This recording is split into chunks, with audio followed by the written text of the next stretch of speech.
We're back with the conclusion to the Pinyon Pines murders of Jon Hayward, his girlfriend, Vicki Friedli, and her daughter, Becky.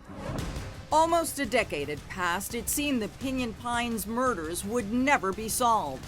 People tend to lose interest and they tend to forget about things that have happened.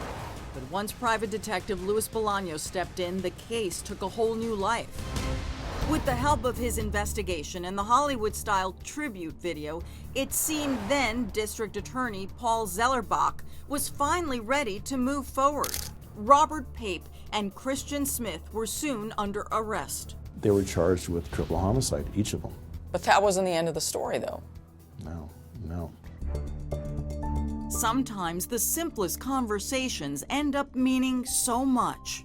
The last time I spoke with my sister, it was her nephew's birthday, and I had said, could you please take the day off, come out here for his birthday.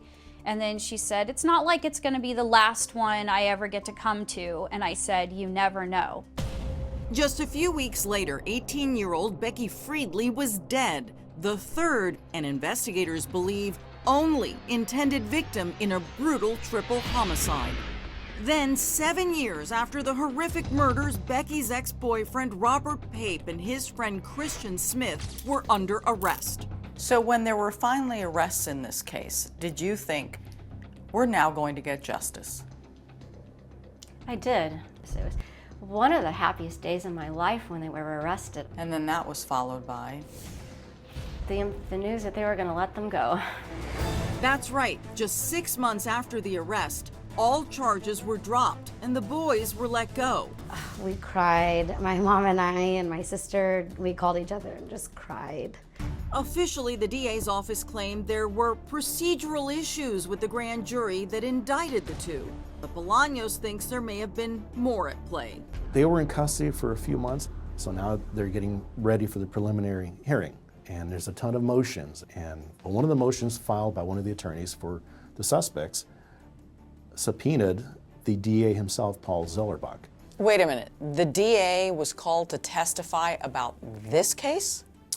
This case or something relevant to it. And that's almost unheard of, to have the actual DA come testify. But Zellerbach never took the stand because a few days before he was scheduled to appear, the case against Pape and Smith was dropped. Many believe due to his upcoming election. The first thing that came to my mind was, this is Paul Zellerbach doing this so he doesn't have to testify. He was going to testify on a Monday. The Friday before he was to testify, he let these two clowns go. He released them. Thankfully, it would all change yet again with the election of a new district attorney. Mike Hestrin takes over as new DA. Mike Hestrin vowed to pursue this vigorously and see if he can come up with enough evidence to rearrest these guys. More importantly, get to the truth, whether they deserve to be arrested or not.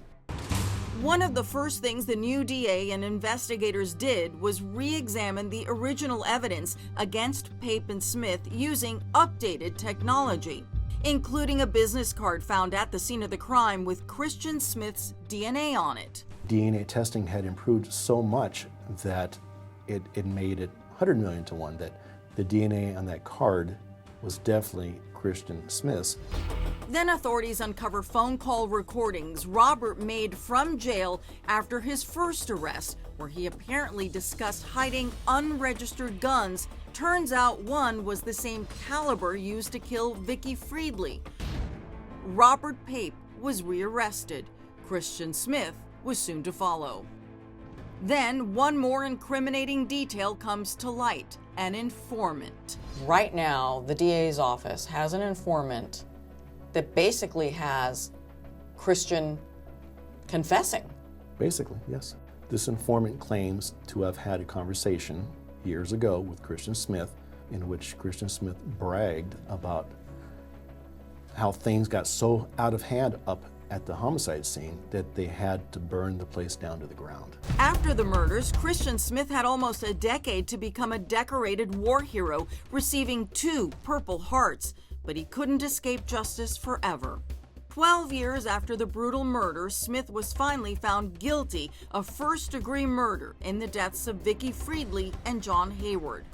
And Robert Pape was convicted of first-degree murder in the deaths of Vicki Friedli, Jon Hayward, and second-degree murder in the death of Becky Friedli. Cristin Smith and Robert Pape were each sentenced to life in prison without the possibility of parole.